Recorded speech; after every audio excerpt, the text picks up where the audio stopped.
रोहन, माया और नरेश गांव के बीचों बीच बैठे हुए रात के खाने की बातें कर रहे थे। तभी माया ने अचानक जंगल के उस कोने की ओर इशारा किया जहां किसी के जाने की मनाही थी। गांव में एक मान्यता थी कि उस कोने में कुछ ऐसा है जो लोगों को अजीब अनुभव कराता है। नरेश ने इस बात पर सवाल उठाया, अरे वो भी तो बस एक मान्यता ही है, किसी ने उसे सच साबित होते देखा है क्या?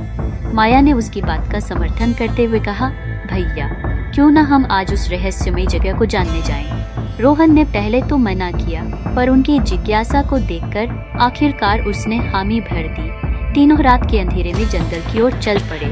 जंगल में घना अंधेरा और अजीब सी आवाजें थीं, लेकिन वे हिम्मत करके आगे बढ़ते रहे। थोड़ी देर बाद उन्हें एक बूढ़ा बाबा मिला, जो उन्हें देखकर धीरे से मुस्कुराया और बोला, जो खोज रहे हो वो खतरनाक है, लौट जाओ। लेकिन नरेश ने उसकी बात पर ध्यान नहीं दिया और आगे बढ़ता रहा। रोहन और माया भी उसके पीछे हो गए। आगे बढ़ते हुए अचानक माया के पैर के नीचे कुछ अजीब चीज महसूस हुई। उसने देखा तो एक छोटी सी लकड़ी की डिब्बी थी।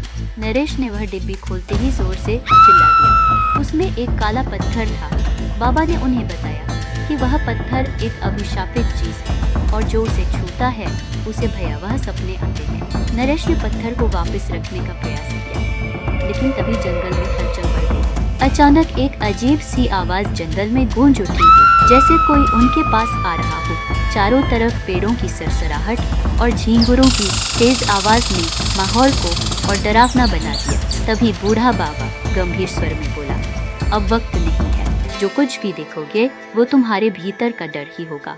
अगर तुमने खुद पर काबू नहीं रखा तो हमेशा के लिए यहाँ फंस जाओगे। यह सुनकर तीनों कांप उठे, लेकिन रोहन ने साहस जुटाया और बाबा से पूछा कि क्या इसका कोई उपाय है। बाबा ने बताया, यदि तुम अपने मन की शक्ति को पहचानो और डर पर विजय प्राप्त करो तो यह अभिशाप दूर हो सकता है, लेकिन इसके लिए तुम्हें अपनी सबसे बड़ी कमजोरी का सामना करना होगा। तीनों ने बाबा की बात मानी और अपने अपने डर का सामना करने की ठानी। माया का डर था अकेलापन, नरेश का डर था असफलता और रोहन का डर था अपनों को खोना।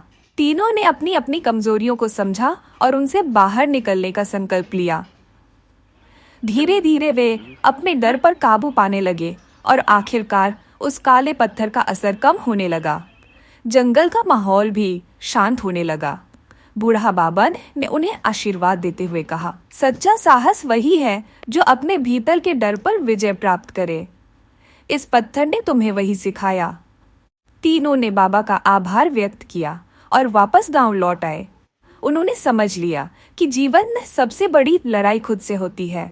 कहानी का अंत एक अनमोल सीख के साथ हुआ।